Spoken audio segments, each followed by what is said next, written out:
8 साल का एक बच्चा 1 रुपए का सिक्का मुट्ठी में लेकर एक दुकान पर जाकर पूछने लगा, क्या आपकी दुकान में ईश्वर मिलेंगे? दुकानदार ने यह बात सुनकर सिक्का नीचे फेंक दिया और बच्चे को निकाल दिया। बच्चा पास की दुकान में जाकर 1 रुपए का सिक्का लेकर चुपचाप खड़ा रहा। ए लड़के, 1 रुपए में तुम क्या चाहते हो? मुझे ईश्वर चाहिए, आपकी दुकान में है। दूसरे दुकानदार ने भी भगा दिया, लेकिन उस अबोध बालक ने हार नहीं मानी। एक दुकान से दूसरी दुकान, दूसरी से तीसरी, ऐसा करते करते कुल 40 दुकानों के चक्कर काटने के बाद एक बूढ़े दुकानदार के पास पहुंचा। उस बूढ़े दुकानदार ने पूछा, तुम ईश्वर को क्यों खरीदना चाहते हो?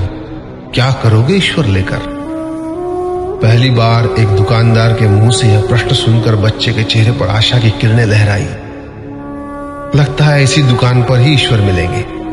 बच्चे ने बड़े उत्साह से उत्तर दिया, इस दुनिया में मां के अलावा मेरा और कोई नहीं है। मेरी मां दिन भर काम करके मेरे लिए खाना लाती है।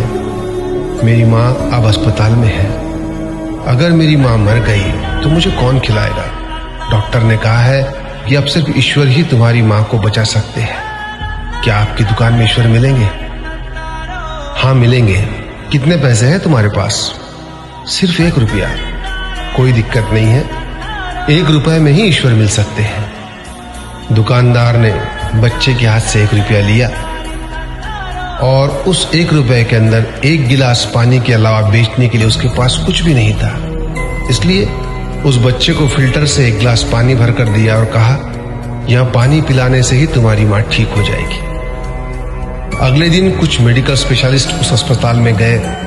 बच्चे की मां का ऑपरेशन हुआ और बहुत जल्दी ही वह स्वस्थ हो गई। डिस्चार्ज कागज पर अस्पताल का बिल देखकर उस महिला के होश उड़ गए। डॉक्टर ने उन्हें आश्वासन देकर कहा, टेंशन की कोई बात नहीं है।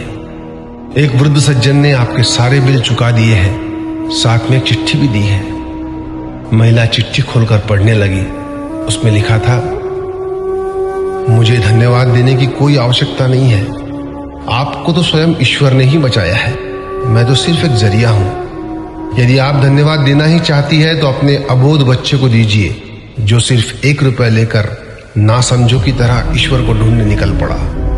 उसके मन में यह दृढ़ विश्वास था कि एकमात्र ईश्वर ही आपको बचा सकते हैं। विश्वास इसी को कहते हैं। ईश्वर को ढूंढने के लिए करोड़ों रुपए दान करने की जरूरत नहीं होती। यदि मन में अटूट विश्वास हो तो वे 1 रुपए में भी मिल सकते हैं। आइए इस महामारी से बचने के लिए हम सभी मन से ईश्वर को ढूंढें, उनसे प्रार्थना करें। आपका दिन शुभ हो।